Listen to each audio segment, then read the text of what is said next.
In today's video, I'm going to teach you how to check Home Depot gift card balance. By the end, you'll know exactly where to go, what to enter, and how to read your balance with confidence. This is a quick, secure process you can do from your phone or computer, and I'll add helpful tips along the way to keep things smooth.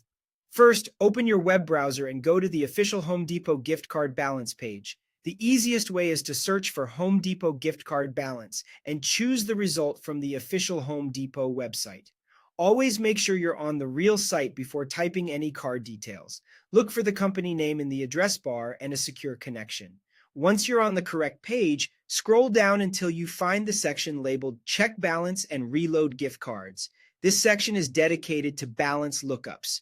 On mobile, you may need to scroll a bit further to spot it, so take your time and make sure you're in the right place before proceeding.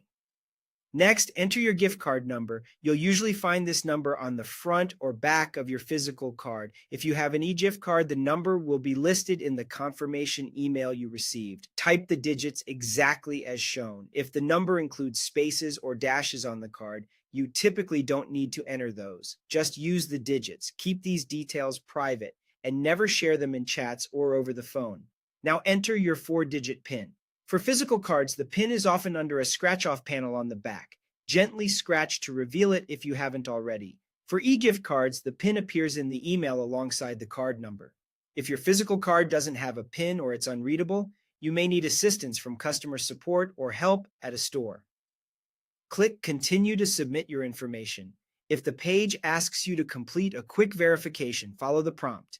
If you get an error, double-check the card number and PIN for typos and try again.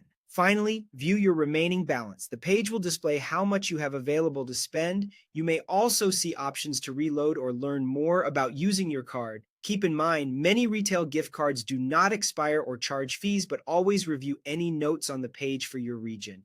That's it. Bookmark the balance page for easy access next time and keep your card info secure. If something doesn't look right, re-enter the details or contact support for help. Thanks for watching and happy shopping.